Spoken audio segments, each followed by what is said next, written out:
Bueno, como dijimos, vamos a ver un breve complemento que en realidad vamos a profundizar después cuando veamos resonancia o circuitos RLC.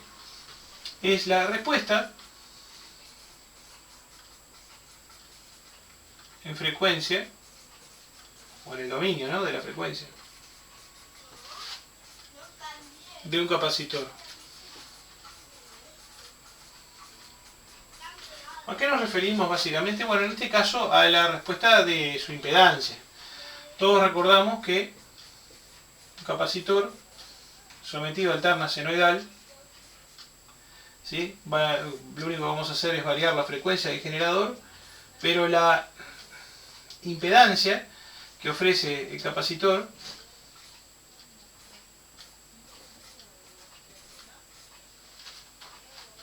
es, ya lo habíamos señalado, menos JXC o menos J1 sobre omega C, o bien menos J1 sobre 2 por pi por F por C. También se puede pasar el J hacia abajo y plantearlo como 1 sobre J omega C. No los quiero complicar, pero digo, lo verán en algunos casos de esta manera. 1 sobre J 2 pi FC. El J pasado hacia abajo con cambio de signo, ¿no? Yo prefiero que nos acostumbremos a poner el menos J arriba, así no nos complicamos tanto. El asunto es cómo varía el módulo de esta impedancia en función de la frecuencia.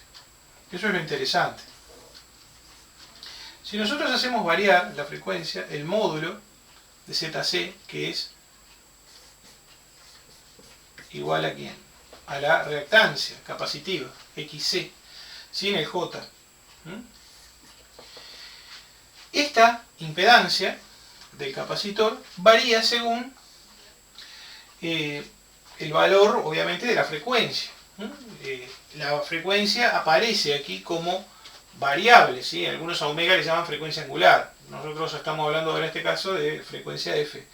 Podemos hablar de los dos dominios, ¿no? Frecuencia en hercios y de velocidad angular o frecuencia angular en radianes por segundo, ¿sí? Esto en hercios y esto en radianes por segundo. Básicamente lo mismo. Lo único que esta está multiplicada, omega es 2pi veces más grande que la frecuencia. Pero en realidad son representativas de una misma magnitud, ¿no? Ahora, la reactancia capacitiva, ¿cómo evoluciona? Bueno, evoluciona según lo siguiente. Vamos a plantearlo de esta manera. El límite del módulo de la impedancia capacitiva, primero para frecuencia tendiendo a 0, o bien el límite de XC para F tendiendo a 0. Esto es igual a decir límite de 1 sobre omega C o 2 pi FC para F tendiendo a 0. Cuando esto ocurre, cuando la frecuencia tiende a 0, el denominador tiende a 0 y el inverso o el recíproco tiende a infinito. O sea que hay una tendencia hacia allá, hacia arriba. ¿Sí? Cuando la frecuencia tiende a 0, la impedancia del capacitor o reactancia se va a infinito, el módulo de la impedancia del capacitor. Bueno, cuando la frecuencia tiende hacia el otro lado, o sea, la frecuencia tiende a infinito, es decir, tanto para el módulo de la impedancia como para la reactancia, que es básicamente, son sinónimos, podríamos decir en este caso, ¿no? La reactancia y el módulo de la impedancia. Cuando F tiende a infinito, estamos haciendo el límite de 1 sobre 2 pi FC cuando F tiende a infinito, y esto es, si F tiende a infinito, el denominador tiende a 0 y el recíproco, perdón, el denominador tiende a infinito, quiere decir, el recíproco de infinito, 1 sobre infinito es 0. ¿Sí? Estamos hablando de ohm, ¿no? 0 ohm, por lo tanto la tendencia es también asintótica.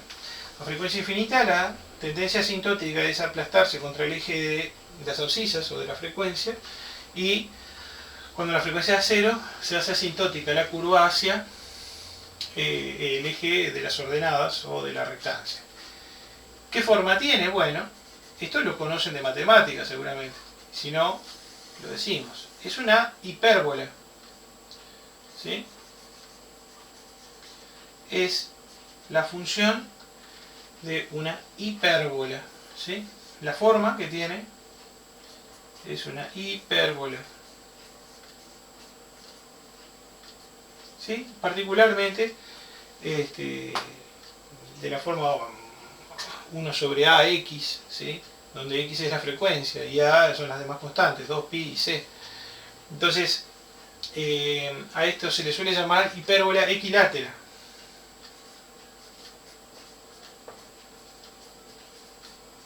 La tendencia asintótica es hacia los dos ejes ortogonales. ¿Sí? Bien, era eso lo que queríamos agregar. Después lo vamos a enfatizar tal vez cuando veamos resonancia. Gracias.